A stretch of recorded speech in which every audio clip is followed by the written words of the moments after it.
لكم ذنوبكم ويدخلكم جنات تجري من تحتها الأنهار ومساكن طيبة في جنات عدن ذلك الفوز العظيم.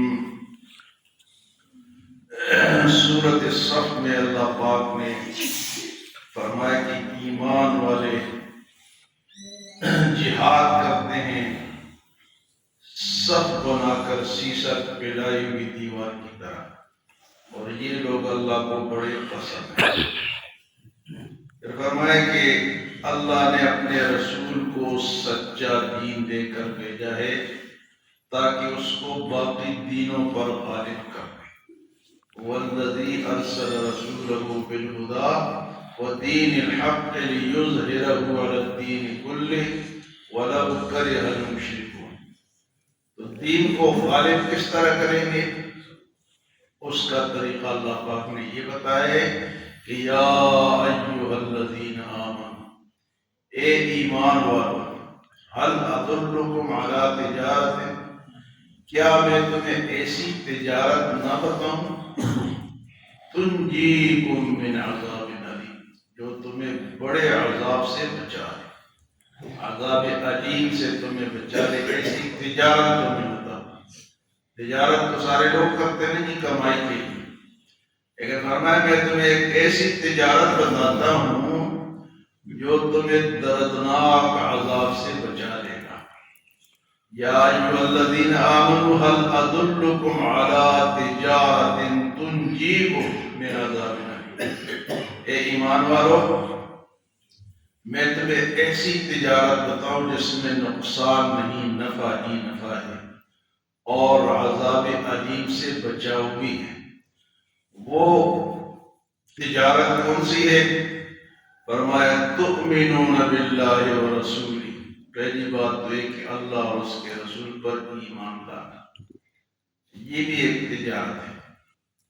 جی تو ایک تو دنیاوی تجارت ہے، لین دین ہے، دکانداری ہے، مال بیچنا خریدنا ہے، اور ایک یہ تجارت ہے کہ اللہ کو ماننا ہے، اللہ کے رسول پہ ایمان لانا ہے، آخرت پر ایمان لانا ہے، اللہ کے تمام رسولوں پر ایمان لانا ہے، اور حضور صلی اللہ علیہ وسلم کو اللہ کا آخری نبی ماننا ہے۔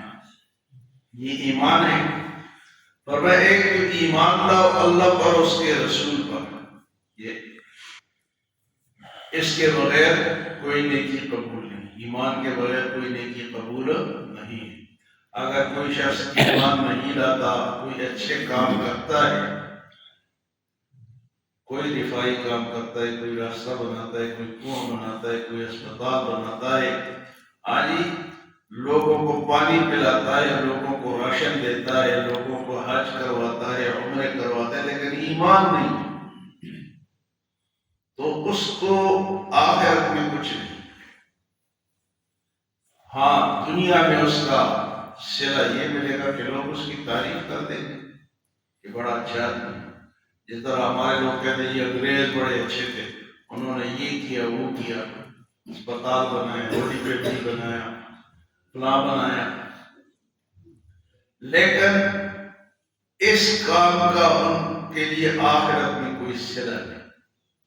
صلہ ایمان کے ساتھ، تھوڑی نیکی کرو لیکن ایمان کے ساتھ کرو تو وہ قبول ہے، تھوڑی نیکی کرو لیکن ایمان نہیں ہے تو قابل قبول نہیں۔ فرمایا پہلی بات تجارت کی کیا ہے کہ تؤمنون باللہ ورسولہ، اور دوسری بات یہ ہے کہ فرمایا وتجاہدون فی سبیل اللہ باموالکم وانفسکم، اللہ کے راستے میں جہاد کرو اپنے جانوں سے اور اپنے مالوں سے۔ وتجاہدون فی سبیل اللہ باموالکم وانفسکم، دو باتیں بتائی، ایک ایمان اور دوسرا جہاد۔ جب تک جہاد تھا مسلمان کامیاب تھے، ان کا جناب ولولہ تھا، یہ ان کا روب تھا، دنیا بھر میں یہ پھیلے ہوئے تھے، لیکن جب سے جہاد چھوڑا ہے تو ذلت ہمارا تاتاری جب آئے تھے، تاتاریوں نے جب سے مسلمانوں کو مارا تھا اور سروں کے مینار بنائے تھے، چنگیز اس کے بعد مسلمان دب گئے، اس کے بعد جناب یہ کافر سارے مل گئے، انگریز مل گئے، انگریز ختم ہوا تو اس کے بعد امریکہ آ گیا۔ تو اب مسلمان جو ہے عالمی طور پر یا سیاسی طور پر غالب نہیں ہے، مغلوب ہے، تو اس کے لیے جہاد کی ضرورت ہے۔ تو جب تک جہاد نہیں کریں گے تو اسی طرح مغلوب رہیں گے۔ فرمایا غالب ہونے کے لیے اور تجارت میں کامیاب ہونے کے لیے تمہیں کیا کرنا ہے؟ تو جاہدون فی سبیل اللہ باموالکم، مال کے ساتھ بھی جہاد ہے۔ مال کے ساتھ ہم جہاد کس طرح کریں؟ نیکی کے راستے میں اپنا مال خرچ کریں، اور کوئی جہاد کر رہا ہو تو اس کو اپنا مال دیں۔ اگر ہم خود نہیں جا سکتے تو پیسے تو دے سکتے ہیں، پیسے بھیجو، پیسے بھیجو ان مجاہدین کے لیے۔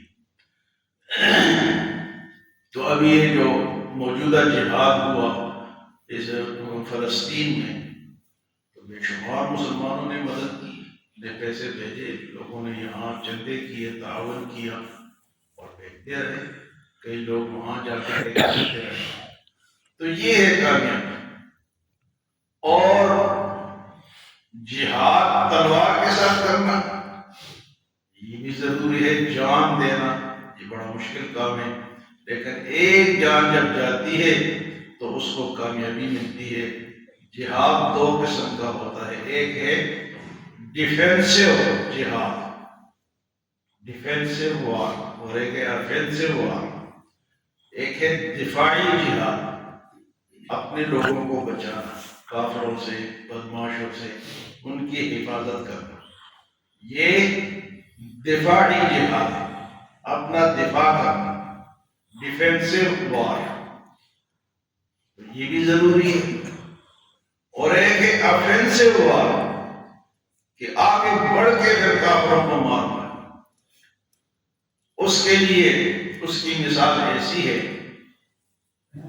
کہ کسی انسان کے جسم میں کوئی پھوڑا نکل آئے، کوئی زخمی ہو جائے، کوئی زخم بگڑ جائے، اور کوئی کینسر کا دانہ نکل آئے، کوئی اور پھوڑا نکل آئے، یا کوئی ایسی بیماری ہو کہ اس حصے کو کاٹنا ضروری ہو، تو کیا کرتے ہیں؟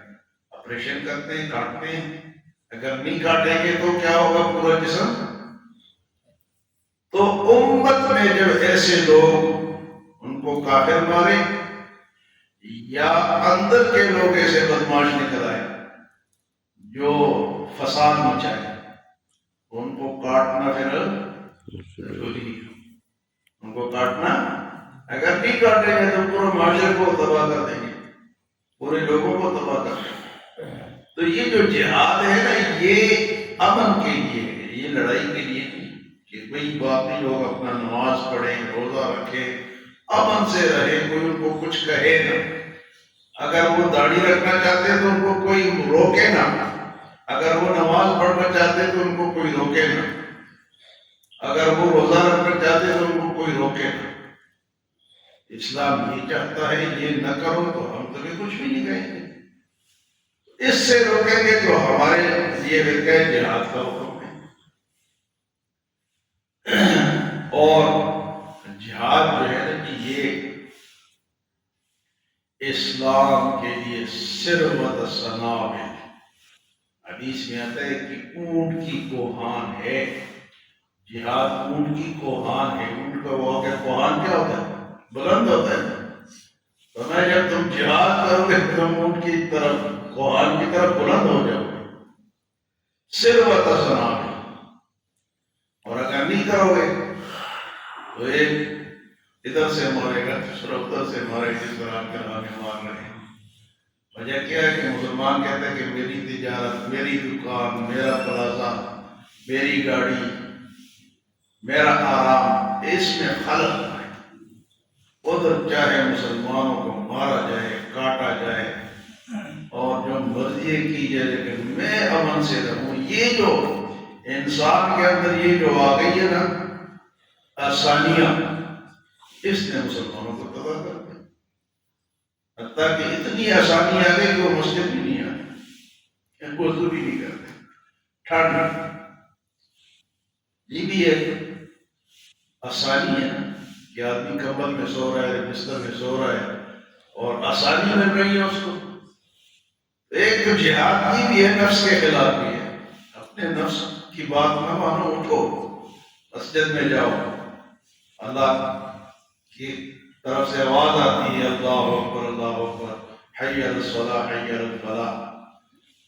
نفس کے خلاف بھی جہاد ہے، اپنے نفس کے خلاف بھی جہاد ہے، اور اسی طرح معاشرے میں برے لوگوں کو خلاف جہاد ہے، اور اگر پھر کافر تنگ کریں تو پھر ان کے خلاف بھی جہاد ہے۔ فرمایا بِأَمْوَالِكُمْ وَأَنفُسِكُمْ، مال سے بھی کرو اور جان سے بھی کرو۔ مال کی ضرورت ہے تو مال دو، بعض لوگ اگر جان نہیں دے سکتے تو مال تو سب دے سکتے ہیں نا، اگر زیادہ نہیں تو تھوڑا تو دے سکتے ہیں۔